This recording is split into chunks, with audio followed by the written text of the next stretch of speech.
এই আয়াত থেকে আমরা যে বিষয়টি উপলব্ধি করতে পারি তা হল পিতামাতার সাথে সদাচরণ করা প্রত্যেক সন্তানের জন্য ফরজ। পিতামাতার সাথে যদি দুর্ব্যবহার করা হয় তাহলে এর প্রতিফল দুনিয়াতেও পাওয়া যাবে, পরকালেও পাওয়া যাবে। আবার যদি পিতামাতার সাথে সদাচরণ করা যায় তাহলে এর প্রতিদান দুনিয়াতেও পাওয়া যাবে, পরকালেও পাওয়া যাবে।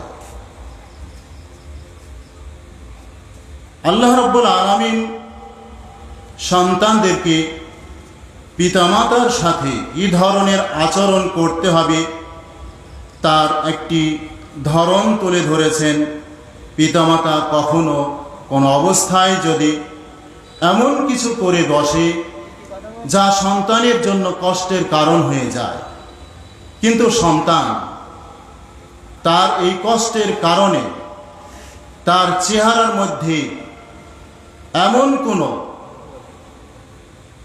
আলামত প্রকাশ করতে পারবে না যে আলামতের মাধ্যমে পিতা মাতা বুঝতে পারে আমার সন্তান আমার উপরে অসন্তুষ্ট হয়েছে।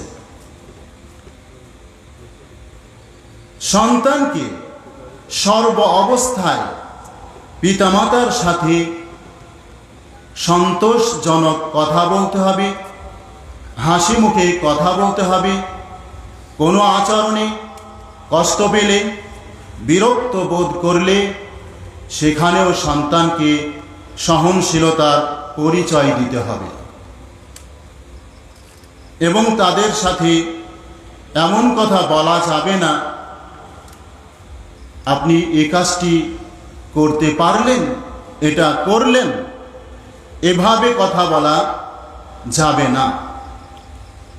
সামান্যতম কষ্ট পাবে এই ধরনের কোনো উক্তি সন্তানের পক্ষ থেকে বলা একেবারে হারাম। সন্তান যদি এই নিয়ম, এই পদ্ধতি মেনে চলতে পারে তাহলে আল্লাহ রাব্বুল আলামিন সন্তানের জন্য পুরস্কার দুনিয়াতেও প্রদান করবেন, পরকালেও প্রদান করবেন। এজন্য কোনো সন্তান যদি চায় জীবনে সে সৌভাগ্যবান হবে, জীবনের সফলতা অর্জন করবে, সে চিন্তামুক্ত থাকবে, ইজ্জত, সম্মান, গৌরব, খ্যাতি, সুনাম, নেতৃত্ব, রিজিক, নিরাপত্তা, সুখী জীবন, গুনাহ থেকে পবিত্র হওয়া, জান্নাত লাভ করা ইত্যাদি যদি সন্তান চায় তাহলে ওই সন্তানের জন্য কর্তব্য হলো পিতামাতার খেদমত করা। পিতামাতার খেদমত ছাড়া সন্তান দুনিয়াতে কশ্চিনকালেও নিজেকে প্রতিষ্ঠিত করতে পারবে না, বরং পিতামাতার সাথে যে দুর্ব্যবহার করবে এই দুর্ব্যবহারের কারণে আল্লাহ রাব্বুল আলামিন ওই সন্তানের জন্য এমন সন্তান নির্ধারণ করবে যে সন্তান এই সন্তানের কি করবে, অবাধ্য চারণ করবে, ফলে সে চরম কষ্ট পাবে। অর্থাৎ সন্তান যদি পিতাকে কষ্ট দেয় তাহলে সন্তানের সন্তান তাকে কষ্ট দিবে। আর সন্তান যদি পিতামাতার সাথে উত্তম আচরণ করে, ভালো আচরণ করে, তাহলে এই ভালো আচরণের কারণে সন্তান আল্লাহর পক্ষ থেকে দুনিয়াতে এমন পুরস্কার লাভ করবে যা কল্পনাও করা যায় না। একজন মুসলিম মুজাহিদ সে রোম সম্রাটের বিরুদ্ধে যুদ্ধ করতে গিয়ে রোম সেনাবাহিনীর হাতে বন্দী হয়। তাকে জেলখানায় আটক করে রাখা হয়। এই সন্তানের এক বৃদ্ধা মা ছিল। দীর্ঘদিন ধরে সন্তানের কোনো খবর মা জানে না। শুধু এতটুকুই জেনেছে তার সন্তানকে রোম সৈন্যরা ধরে নিয়ে গেছে। মা জানে না তার সন্তান বেঁচে আছে নাকি মরে গেছে। এই মা প্রতিদিন সন্তানের জন্য আল্লাহর কাছে প্রার্থনা করে,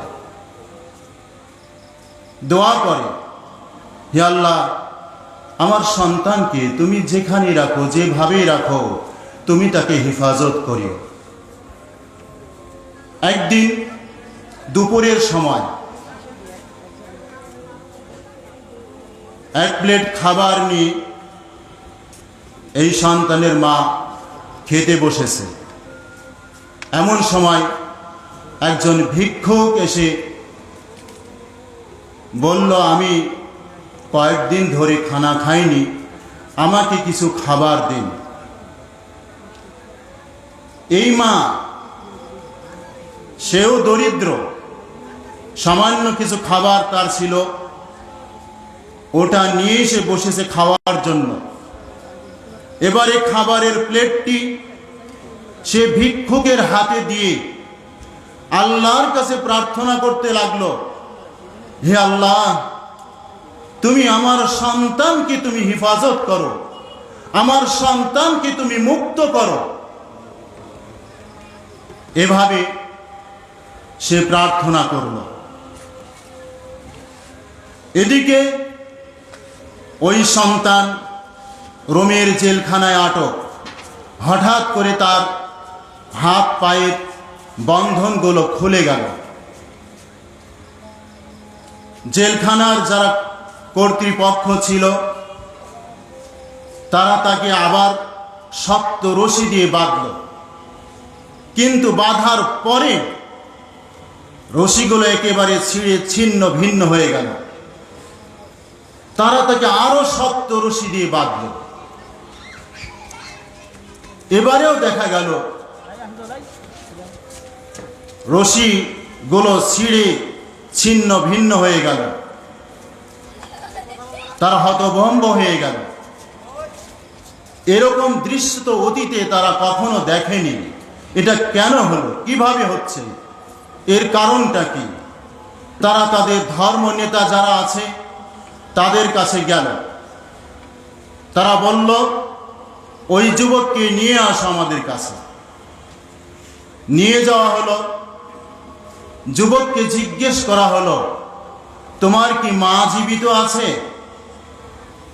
যুবক বলল, হ্যাঁ, আমার মা জীবিত আছে। তারা জিজ্ঞেস করলো, তোমার মায়ের সাথে তোমার সম্পর্ক কেমন? যুবক বলল, আমি আমার মাকে অত্যন্ত ভালোবাসি। আমি আমার মায়ের সেবা করি, যত্ন করি, তার যাবতীয় প্রয়োজন আমি পুরা করে থাকি। মা আমার উপরে খুবই সন্তুষ্ট। এবারে খ্রিস্টান ধর্ম নেতারা জেল কর্তৃপক্ষকে বলল, এই যুবককে ছেড়ে দাও। পৃথিবীর এমন কোন শক্তি নাই এই যুবককে আটকে রাখতে পারে, কারণ এই যুবকের জন্য তার মায়ের দোয়া লেগে গেছে। তার মায়ের দোয়ার কারণে আজকে তার বন্ধনগুলো ছিন্ন ভিন্ন হয়ে যাচ্ছে। তোমরা যদি তাকে শক্ত লোহার জিনজির দিয়েও বাঁধো, তবুও তোমরা এই যুবককে আটকে রাখতে পারবে না। অতএব তোমরা তাকে ছেড়ে দাও। ফলে যুবককে ছেড়ে দেওয়া হলো। যুবক ফিরে চলে আসলো। বাড়িতে এসে মাকে ডাকছে, মা হতভম্ব হয়ে গেছে। কি করে সম্ভব? আমার ছেলে, তাকে তো রোমের বাহিনীরা ধরে নিয়ে গেছে। এরপরে মা তাকে জিজ্ঞেস করলো, বাবা তুমি কিভাবে ছাড়া পেলে? সন্তান তার সমস্ত ঘটনা মাকে খুলে বলল। মা জিজ্ঞেস করলো, ঘটনাটা কবে ঘটেছিল? সন্তান বলল, অমুক অমুক তারিখে এই ঘটনাটি ঘটেছে। মা বলল, হে আমার বৎস, আমি ওই দিন এক ভিক্ষুককে খাবার দিয়ে আল্লাহর দরবারে হাত তুলে তোমার জন্য প্রাণ খুলে দোয়া করেছিলাম। মায়ের সেই দোয়ার বরকতে আল্লাহ রাব্বুল আলামিন সেই সন্তানকে মুক্ত করে আনলেন। দিনী বন্ধুগণ, সন্তান যদি চায় তার জীবনে সফল হতে, সন্তান যদি চায় আল্লাহর নিকটে প্রিয় হতে, তাহলে অবশ্যই পিতামাতার সাথে সৎ ব্যবহার করতেই হবে। একজন ব্যক্তি রাসূলুল্লাহ সাল্লাল্লাহু আলাইহি ওয়াসাল্লামের দরবারে আসলো, এসে বলল, ইয়া রাসূলুল্লাহ, মান আহাক্কুন নাসি বিহুসনি সাহাবাতি। লোকটি বলল, হে আল্লাহর রাসূল, মানুষের মধ্যে কোন ব্যক্তি আমার উত্তম ব্যবহার পাওয়ার সবচেয়ে বেশি হকদার? কারণ মানুষ তো বহু প্রকারের, ছেলে আছে, মেয়ে আছে, স্ত্রী আছে, ভাই আছে, পিতা আছে, মাতা আছে, আত্মীয় স্বজন, বন্ধু বান্ধব, বহু রকমের মানুষ। এত রকমের মানুষের মধ্যে কোন শ্রেণীর মানুষ আমার নিকট থেকে উত্তম ব্যবহার পাওয়ার সবচেয়ে বেশি হকদার? কে? রাসূলুল্লাহ সাল্লাল্লাহু আলাইহি ওয়াসাল্লাম বললেন, উম্মুক, তোমার মা। লোকটি আবার বলল, সুম্মা মান? তারপরে কে? রাসূলুল্লাহ সাল্লাল্লাহু আলাইহি ওয়াসাল্লাম এবারেও বললেন, তোমার মা। লোকটি আবার জিজ্ঞেস করলো, সুম্মা মান? তারপরে কে? রাসূলুল্লাহ সাল্লাল্লাহু আলাইহি ওয়াসাল্লাম বলেন, তোমার মা। লোকটি আবার জিজ্ঞেস করলো, তারপরে কে? রাসূলুল্লাহ সাল্লাল্লাহু আলাইহি ওয়াসাল্লাম বললেন, আবু, তোমার পিতা। এরপরে তোমার যে যত বেশি নিকটবর্তী, সে তত বেশি উত্তম ব্যবহার পাওয়ার হকদার। তাহলে এই হাদিস থেকে আমরা বুঝতে পারছি, মাই হলো সন্তানের উত্তম ব্যবহার পাওয়ার সবচেয়ে বড় হকদার। অথচ এই মাকে সবচেয়ে বেশি লাঞ্ছিত করা হয়, এই মায়ের প্রতি দুর্ব্যবহার করা হয়। অনেক সময় স্ত্রীকে খুশি করতে গিয়ে মাকে ত্যাগ করা হয়। অথচ আমরা সালাফে সালেহিনের আদর্শ থেকে জানতে পারি, পিতা যদি বলেছে, হে বৎস, তুমি তোমার স্ত্রীকে তালাক দিয়ে দাও, সন্তান আর দেরি করেনি, স্ত্রীকে তালাক দিয়েছে। ইব্রাহিম আলাইহিস সালাম বললেন, ইসমাইল, তোমার স্ত্রীকে তালাক দিয়ে দাও। পিতার কথা শুনে সঙ্গে সঙ্গে তিনি তালাক দিয়ে দিলেন। আর আমরা স্ত্রীর কথা শুনে এখন মাকে ত্যাগ করে দেন। আমাদের মতো হতভাগা আর কেউ হতে পারে না। কামা তাদিনু তুদান। আপনি যেমন ব্যবহার করবেন পিতামাতার সাথে, তেমন ব্যবহার আপনার সন্তান করবে আপনার সাথে। একজন ব্যক্তি, তাকে এক বাজারের মধ্যে এক যুবক তার মাথার চুল ধরে তাকে মাটিতে ফেলে দিয়ে টেনে হেঁচড়ে নিয়ে চলে যাচ্ছে। এমন সময় তানখী নামে একজন মনীষী, উনি দৌড়ে আসলেন, এসে ছেলে ওই যুবকের কাছ থেকে বৃদ্ধকে ছাড়িয়ে নিলেন, বললেন, ব্যাপার কি হয়েছে?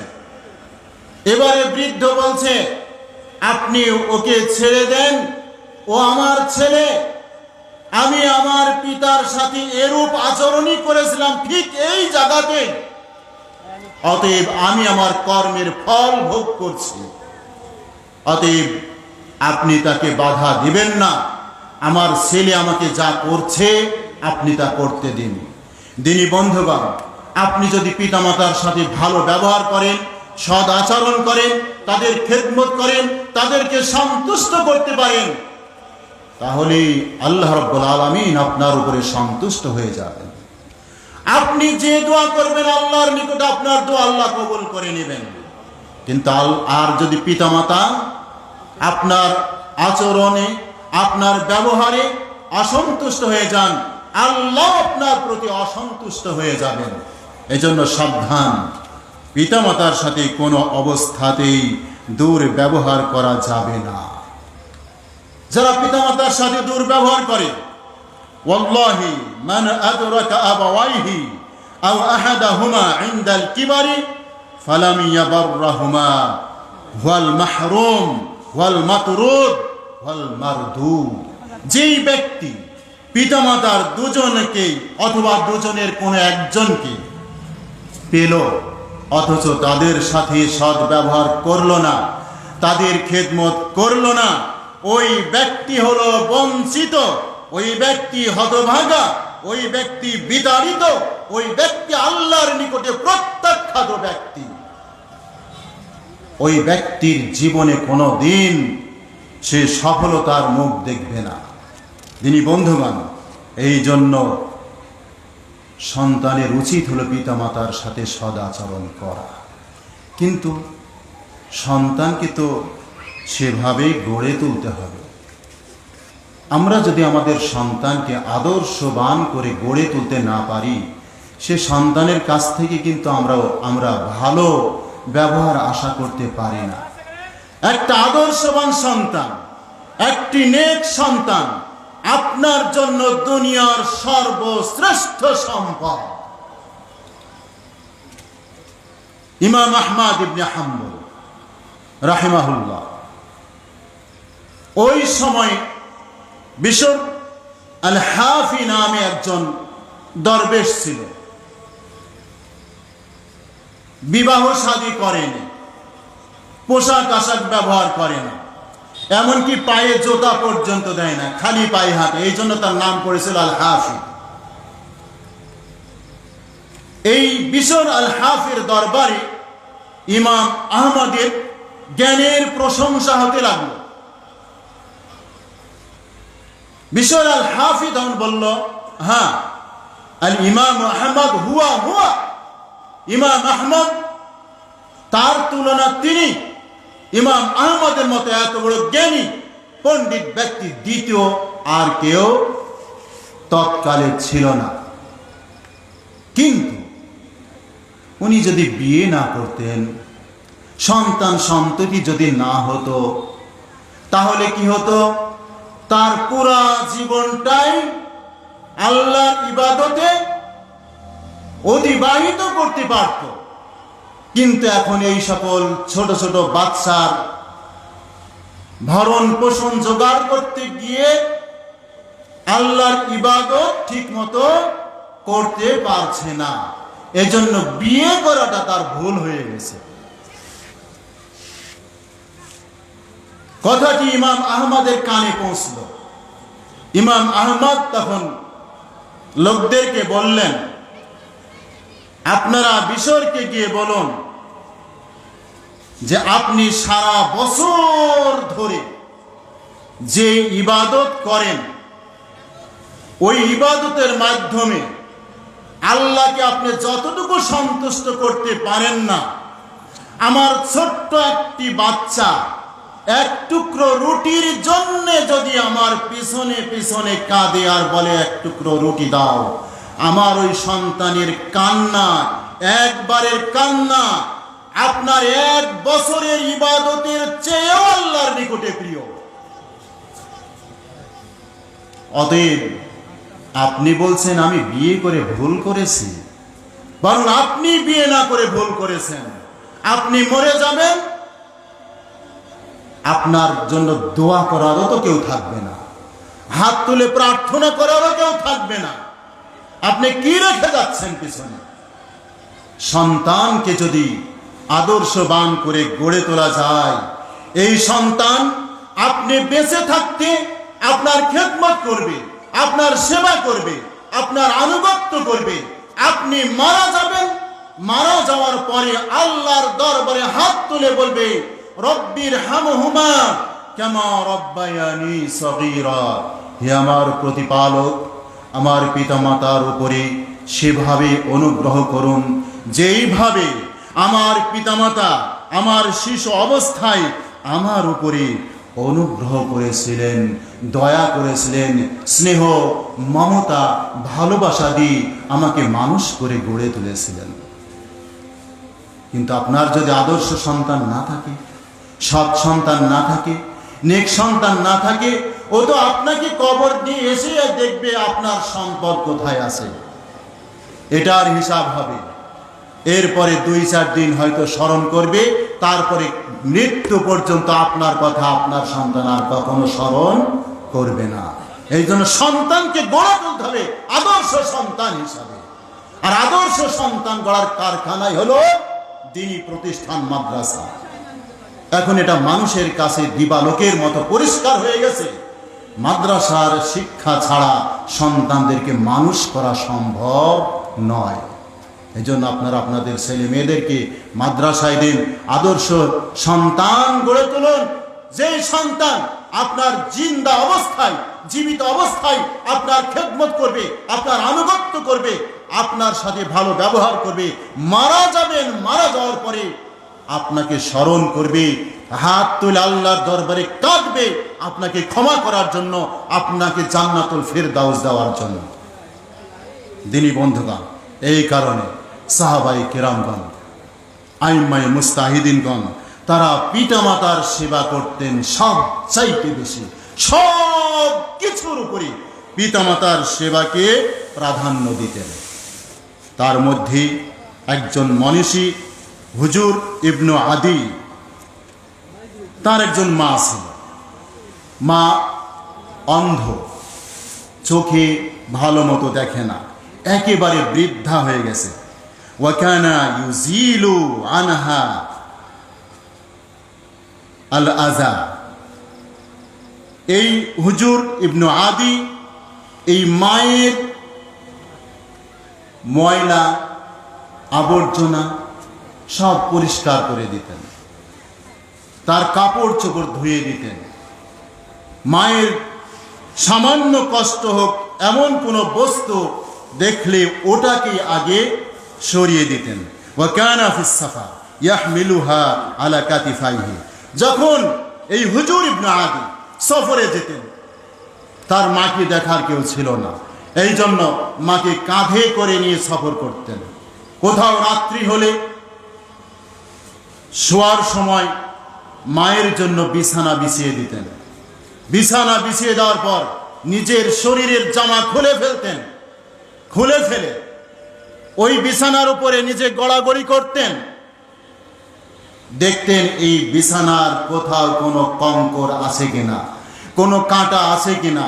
কারণ কাঁটা থাকলে আমার মায়ের শরীরে বিঁধবে, কঙ্কর থাকলে কঙ্কর আমার মায়ের শরীরে খোসা দিবে, আমার মা কষ্ট পাবে। এরপরে যখন বিছানা বিছিয়ে তারপরে উপরে গড়াগড়ি করে কোনো কাঁটা দেখতে পেতেন না, কোনো কঙ্কর দেখতে পেতেন না, তখন তিনি তার মাকে ওই বিছানার উপরে শুইয়ে দিতেন আর বলতেন যে আমি আমার মাকে ওইভাবে বিছানা বিছিয়ে দিলাম, কেন তুমাহিদু লি আল ফিরাশা ফি সিগারি। যেইভাবে আমার মা আমার শিশু অবস্থায় আমার বিছানা সুন্দর করে বিছিয়ে দিয়েছে, নরম করে দিয়েছে, তারপরে বিছানায় কোনো কিছু আছে কিনা ভালো করে চেক করে তারপরে আমাকে শুইয়ে দিয়েছে, আজকে আমি আমার মাকেও সেইভাবে শুইয়ে দিলাম।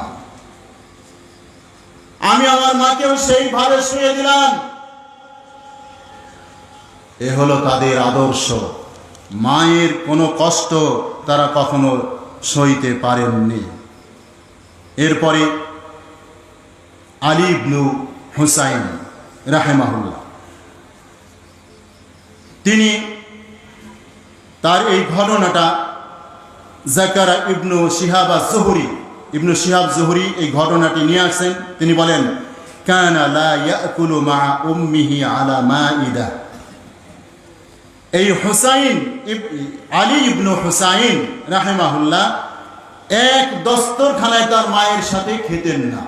এক দস্তরখানায় তার মায়ের সাথে খেতেন না। কেন খেতেন না?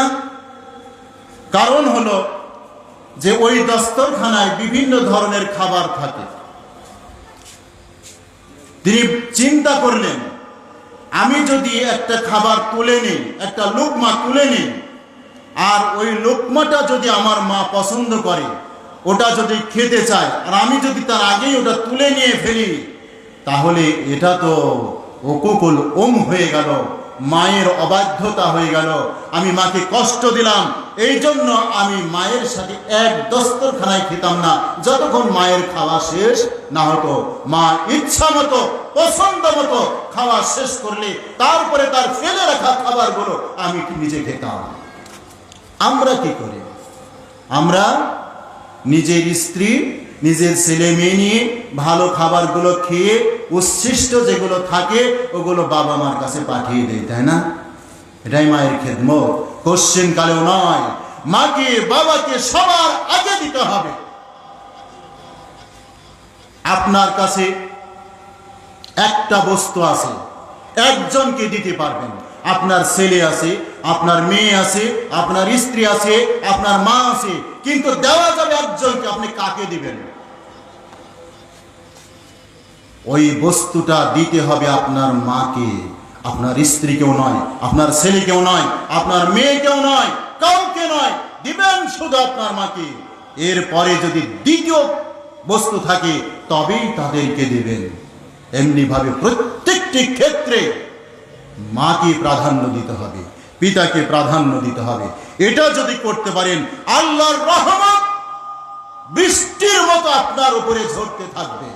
আপনি তা অনুভব করতে পারবেন না, আপনি অনুভব করবেন সেটা পরে।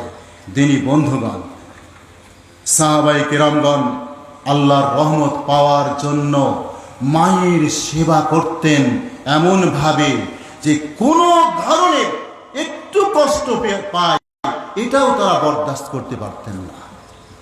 আবু হুরায়রা রাদিয়াল্লাহু তাআলা আনহু, তিনি একদিন বাড়িতে অবস্থান করছেন, তার মা তাকে ডাক দিলেন। ক্বালাত ইয়া আবা হুরায়রা ওয়া রাফাআত সাওতাহা।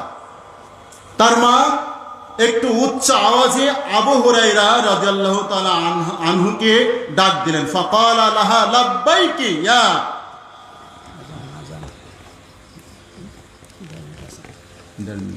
ঠিক আছে, এটা শেষ করুন।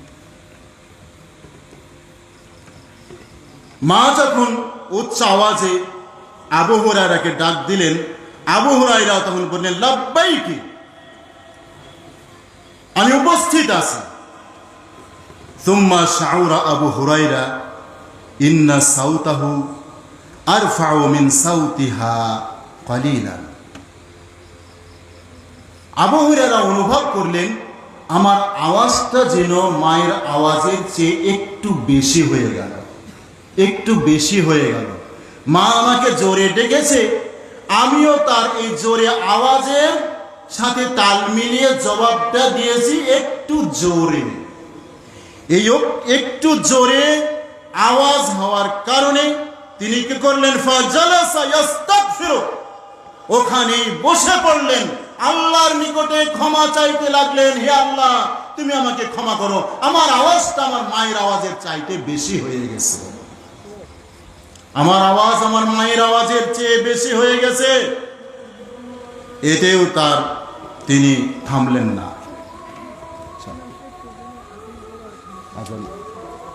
আজান দিয়ে দাও।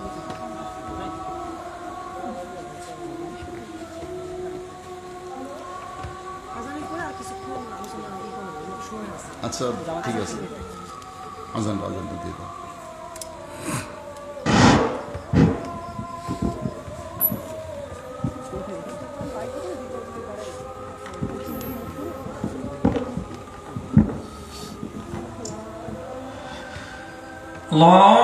আল্লাহু আকবার, আল্লাহু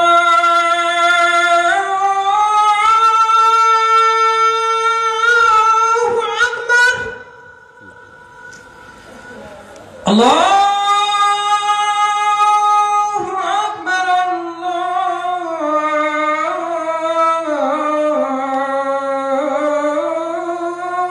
আল্লাহু আকবার। আশহাদু আন লা ইলাহা ইল্লাল্লাহ,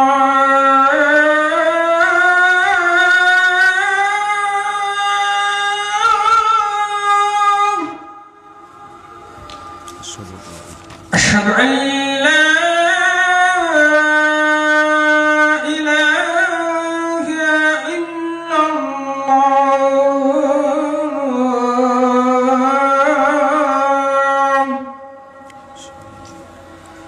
আশহাদু আন্না মুহাম্মাদান রাসূলুল্লাহ,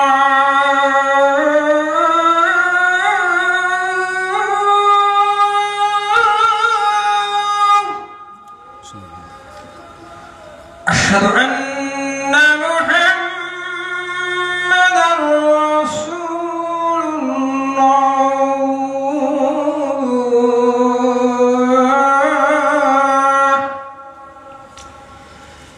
حي على الصلاة،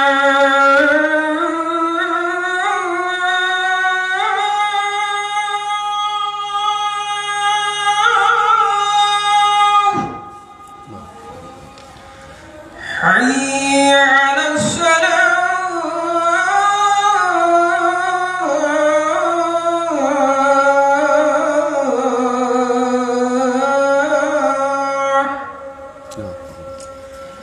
حي على الفلاح،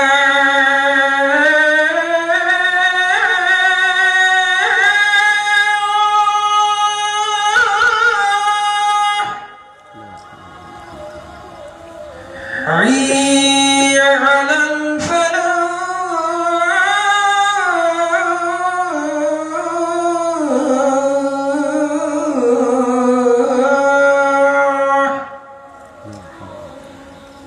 الله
তো আজানের পরে আমরা আবার আলোচনায় ফিরে আসলাম। তো আমরা আলোচনা করছিলাম আবু হুরায়রা রাদিয়াল্লাহু তাআলা আনহু কারণবশত মায়ের আহ্বানে সাড়া দিতে গিয়ে আওয়াজটা একটু উঁচু হয়ে যায়, এর জন্য তিনি আল্লাহর নিকটে ক্ষমা চাইতে থাকেন।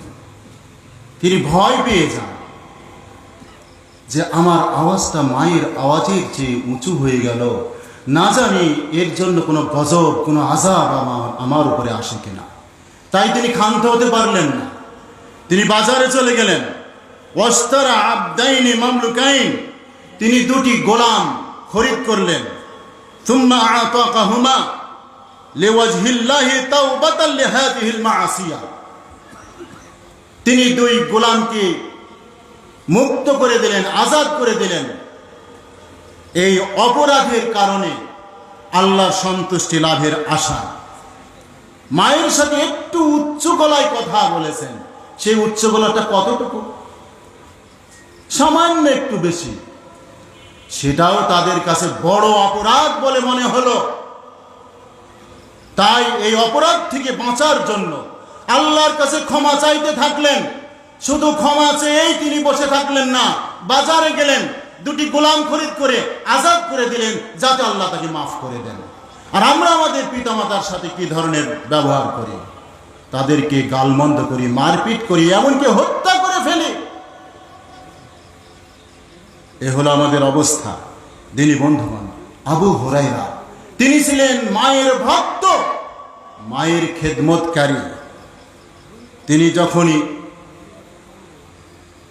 সালাতের জন্য মসজিদে যেতেন, তিনি মায়ের কাছে আসতেন। ইদা খরাজা ইলা সালাতি কুল্লা ইয়াউমিন ইয়াকিফু আলা বাবিন ইয়ালাল বাব। তিনি প্রত্যেক দিন সালাতে বের হওয়ার সময় মায়ের দরজাতে গিয়ে দাঁড়াতেন। দাঁড়িয়ে কি বলতেন? ওয়ায়াকুল ইয়া উম্মা রাহিমাকিল্লাহ কামা রব্বাইতিনি সাগীরা। হে আমার মা, আপনার উপরে আল্লাহ অনুগ্রহ করুন, যেভাবে আপনি আমাকে আমার শিশু অবস্থায় প্রতিপালন করেছেন, আদর দিয়ে স্নেহ ভালোবাসা দিয়ে আমাকে মানুষ করেছেন। ফাতারুদ্দু আলাইহি উম্মুহু। এরপরে মা এবারে আবু হুরায়রাকে জবাব দিচ্ছেন, রাহিমাকাল্লাহ ইয়া ওয়ালাদি কামা বারারতানি কাবীরা। হে আমার বৎস, হে আমার সন্তান, আল্লাহ তোমার উপরে ওইভাবে অনুগ্রহ করুন, ওইভাবে দয়া করুন, যেভাবে তুমি আমার বার্ধক্য অবস্থায় আমার খেদমত করছো, আমার প্রতি রহম করছো, আমার প্রতি দয়া করছো, আমার আনুগত্য করছো, আমার কল্যাণ কামনা করছো। হে বৎস, আল্লাহ যেন তোমার প্রতি অনুরূপভাবে অনুগ্রহ করেন, দয়া করেন।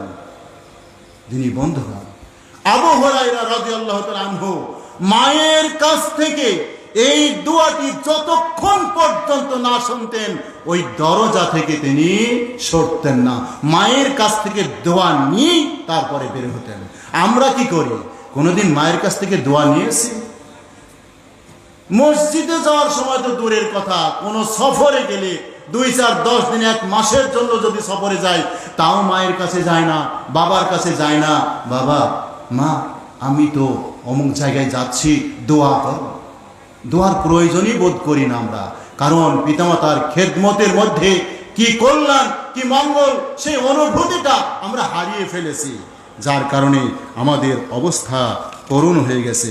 যিনি বন্ধুগণ, আমরা যদি চাই আল্লাহর রহমত পেতে, আল্লাহর দয়া পেতে, তাহলে আগে পিতামাতার সাথে সৎ ব্যবহার করুন। পিতামাতার সাথে সৎ ব্যবহার করুন। আব্দুল্লাহ ইবনে আব্বাস রাদিয়াল্লাহু তাআলা আনহুর নিকটে এক ব্যক্তি আসলো, বলল, আমি এক মহিলাকে ভালোবাসতাম। সেই মহিলাকে বিয়ে করতে চাইলে সে প্রত্যাখ্যান করে, অন্য এক পুরুষকে বিয়ে করে, ফলে আমি ওই মহিলাকে হত্যা করেছি। হে আব্দুল্লাহ ইবনে আব্বাস, আমার জন্য তওবার কোনো রাস্তা আছে কি?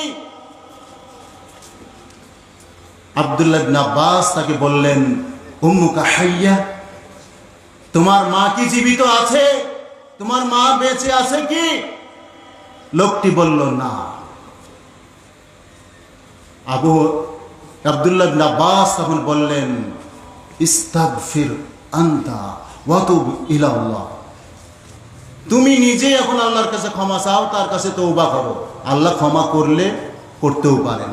কিন্তু মা যদি থাকতো, তাহলে তুমি যদি তোমার মায়ের সেবা করতে, এই সেবার বিনিময়ে তুমি কি ক্ষমা পেয়ে যেতে?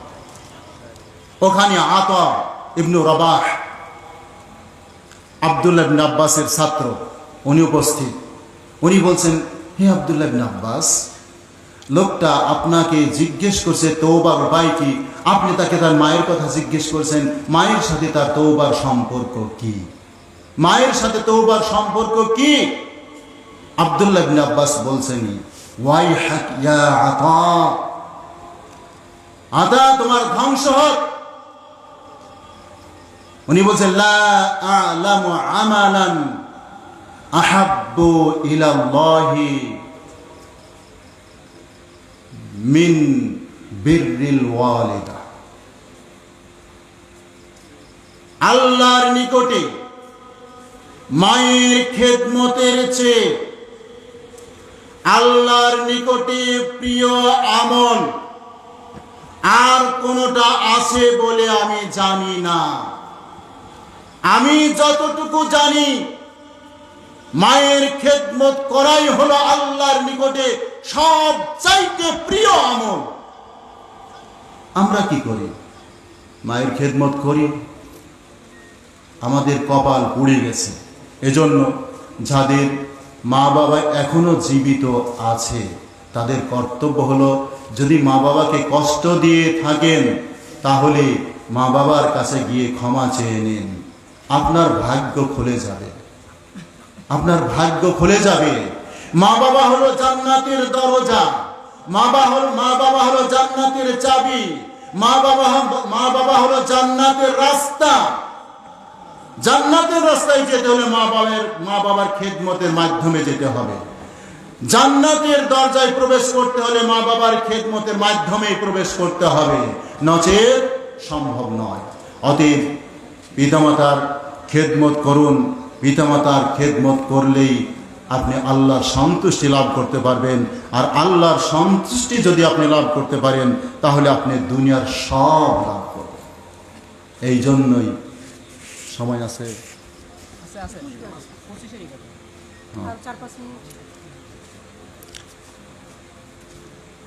মায়ের আদেশের কাছে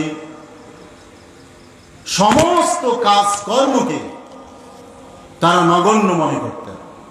সে কাজটা যত বড় ফজিলতপূর্ণ কাজই হোক না কেন, মা যদি একটা নির্দেশ দেন, সঙ্গে সঙ্গে তারা তাদের সমস্ত কাজকর্ম বন্ধ করে দিয়ে আগে মায়ের আদেশ পালন করে আসতেন। যেমন হাইয়াত ইবনে শুরাইহ রাহিমাহুল্লাহ, উনি তার সময়কালের যারা শ্রেষ্ঠ আলেম ছিলেন, তিনি তাদের একজন। উনি একদিন মসজিদের ভিতরে ছাত্রদেরকে নিয়ে হাদিসের দার্স দিচ্ছেন। এমন সময় তার মা আসলো। তার মায়ের মাথায় একটু সমস্যা আছে। মা এটা বোঝে না যে আমার ছেলে ছাত্রদেরকে হাদিসের দার্স দিচ্ছে, এখন তাকে ডাকা ঠিক হবে না। মা গিয়ে বলছে, শুরাই, হাইয়া হাইয়া, তুমি আসো, ওই মুরগিকে খাবার দাও, মুরগিকে খাবার দাও। হাইয়া এবার ছাত্রদেরকে বলছে যে তাদরিসুকুম নাফল, তোমাদেরকে দার্স দেওয়া, তোমাদেরকে পড়ানো, এটা আমার জন্য নফল কাজ। করলেও আমি করতে পারি, না করলে আমার গুনাহ হবে না। ওয়া তাআতু উম্মি ওয়াজিব। এখন আমার মা আমাকে বলেছে মুরগিকে খাবার দিয়ে আসো, আমার ওই মায়ের আদেশ পালন করা এখন আমার জন্য ফরজ হয়ে গেছে। তার এই আদেশকে লঙ্ঘন করলে আমি পাপী হয়ে যাব। অতএব তোমাদেরকে এখন আমি দার্স দিতে পারছি না। উনি চলে গেলেন মুরগিকে খাবার দিয়ে। তারপরে তিনি এসে কি করলেন? দার্স দিতে শুরু করলেন। মায়ের প্রতি এরকম শ্রদ্ধাশীল হতে হবে। আমরা হলে কি করতাম? সময় পাওনি, এখন তুমি এইভাবে আদেশ দিচ্ছ, আমি ব্যস্ত আছি, আমি দার্স দিচ্ছি, আমি কাজ করছি, তুমি দেখছো না? না, এটা বলা যাবে না। দুনিয়ার সমস্ত কাজ বন্ধ। যেমন মসজিদে আজান হলে দুনিয়ার কাজ বন্ধ হয়ে যায়, অনুরূপ ভাবে মা যদি আপনাকে কোনো নির্দেশ দেন, বাবা যদি আপনাকে কোনো নির্দেশ দেন, দুনিয়ার সমস্ত কাজ বন্ধ, আগে মা এবং বাবার নির্দেশ আপনাকে পালন করতে হবে। যদি আপনি পালন করতে পারেন, জান্নাতের রাস্তা আপনার জন্য একেবারে প্রসাদা হয়ে যাবে, প্রশস্ত হয়ে যাবে, জান্নাতের দরজা আপনার জন্য খুলে যাবে। এজন্য মায়ের সেবা করুন, মায়ের চরণ ধরুন, পিতামাতার সেবা করুন। এতে আপনার ভাগ্য খুলে যাবে, আপনার ভবিষ্যৎ সন্তানও আপনার মায়ের সেবার কারণে আপনার সেবা করবে। তার মানে আপনি যদি সৎ হন, আদর্শবান হন, পিতামাতার সেবাকারী হন, তাহলে আপনার সন্তান হবে সৎ, আপনার সন্তান হবে আদর্শবান, আপনার সন্তান আপনার সেবা করবে। আর যদি আপনি আপনার পিতামাতার সাথে দুর্ব্যবহার করেন, ঠিক আপনার মতোই কুলাঙ্গার হবে আপনার সন্তানরা। তারা আপনার সাথে দুর্ব্যবহার করবে, আপনাকে কষ্ট দেবে, আপনাকে বাড়ি থেকে প্রয়োজনে বের করে দেবে। অতএব দিনী বন্ধুগণ, আপনারা পিতামাতার সেবা করুন, এতে আপনাদের দুনিয়ার কল্যাণ আছে। আপনি সুস্থ থাকতে চান, মায়ের সেবা করুন। আপনি সম্পদ চান, মায়ের সেবা করুন। আপনি রিজিক চান, মায়ের সেবা করুন। আপনি নেতৃত্ব চান, মায়ের সেবা করুন। আপনি সুনাম চান, মায়ের সেবা করুন। আপনি সুখ্যাতি চান, আপনি মায়ের সেবা করুন। কোনটা চান, যেটাই চাবেন, মায়ের সেবা করবেন, আল্লাহ আপনাকে সব দিয়ে দেবেন। আল্লাহ রাব্বুল আলামিন আমাদের সকলকে তৌফিক দান করুন। আমরা যেন সকলে, যাদের পিতামাতা বেঁচে আছে, তাদের জীবদ্দশায় আমরা যেন তাদের পূর্ণ খেদমত করতে পারি। আর যাদের পিতামাতা মরে গেছে, মরে যাওয়ার পরেও যেন আমরা তাদেরকে ভুলে না যাই, মরে যাওয়ার পরেও যেন ভুলে না যাই। আমরা তাদের খেদমত করব, মরে যাওয়ার পরেও খেদমত আছে।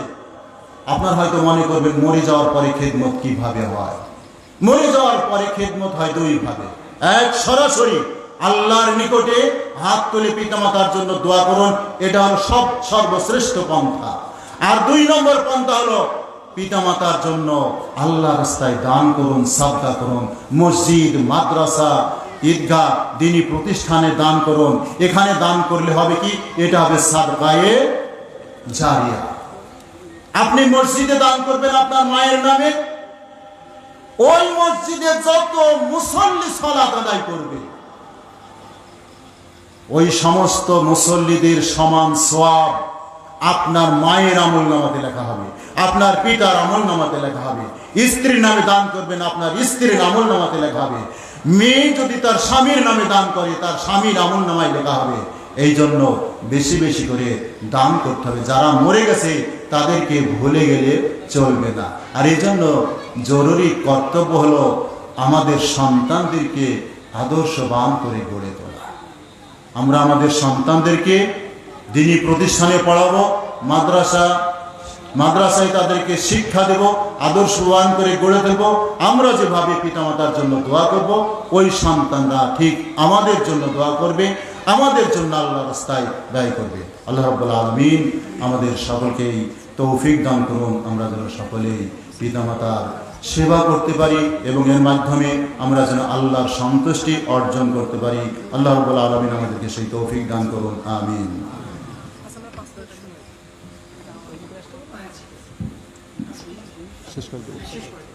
আচ্ছা, তো এখন যেহেতু সালাত হবে, আপনারা যাদের ওযু নাই তারা ওযু করে আসেন। কিছুক্ষণের মধ্যেই ইনশাআল্লাহ এশার জামাত